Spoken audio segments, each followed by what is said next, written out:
As you may know, on August 15th, the Taliban captured the capital Kabul and officially took power in Afghanistan. In recent days, while countries such as the United States, the UK, and India are rushing to evacuate people and diplomats from Afghanistan, China has kept its embassy in Kabul. That implicitly confirms that China is supporting the new government's takeover. Why did they do this? Why did China gain when the Taliban took over Afghanistan? The answer is benefit. The first is the opportunity to access the Afghanistan's rich resources. Afghanistan has about 1,400 different mineral deposits, including copper, iron, gold, rare earths, etc., with an estimated total value of more than $3 trillion.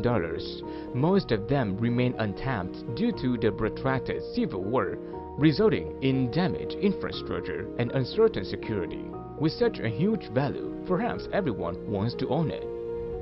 China was one of the first countries to take risks to access Afghanistan's mineral resources. They have signed many mining contracts with this country since the war. The most notable is China's state-owned MCC Group contract in 2008 to mine the world's second-largest Messaic copper mine. It is estimated that it has reserves of 11 million tons with a value of about $100 billion. But due to war, their project has to be postponed since then. In addition, China is the country that produces 80% of rare earth materials globally. The raw material is very important to the high-tech industry. Firstly, because they have large reserves in the territory. Secondly, because they have advanced mining techniques. Rare earths are not easily mined, and in the coming decades, holding this mineral will be as important as holding oil, which could dominate several other countries. And Afghanistan is a place with extremely rich rare earth reserves, which is a great opportunity for Chinese companies to exploit. Second, with the Belt and Road project, this is a global project. Basically, they will establish two main networks. One is a land route connecting Central Asia to the Middle East and to Asia. The other is a sea route connecting Southeast Asia through Africa and to Europe. The purpose is to strengthen diplomatic, trade, and investment relations between China and the countries participating in the project. In the long run, how the project will change, we do not know, but currently, thousands of works such as railways, highways, seaports are under construction. It helps Chinese companies develop rapidly.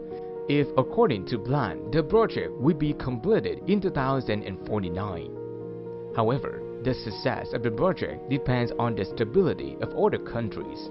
Afghanistan is an example, which provides the shortest route between China and the Middle East, the Persian Gulf, and the Arabian Sea.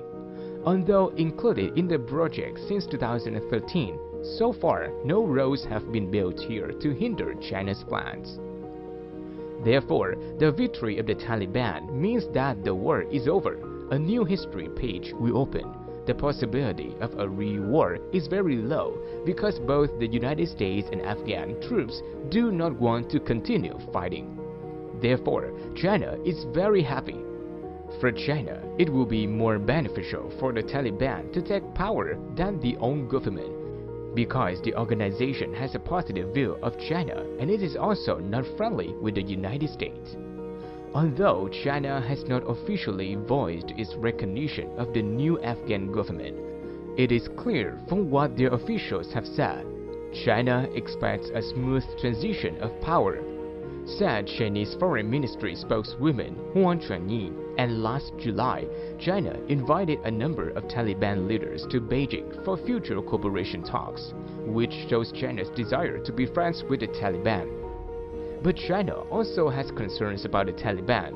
In particular, in recent decades, China has been accused by many organizations of detaining more than 1 million Uyghur Muslims in re-education camps in Xinjiang. Although China has mistreated workers, China has asserted that their efforts are aimed at fighting terrorism. They also claim that the 12 million Uyghurs in Xinjiang, many people have joined a terrorist organization and become jihadists. They have sought refuge on Pakistani-Afghan border for many years. China has tried to negotiate with both countries to expel those people, but without success. The Taliban army is Muslim with extremely high religious beliefs, so protecting the Uyghur warriors is understandable. That makes China worry they will be terrorized in the future.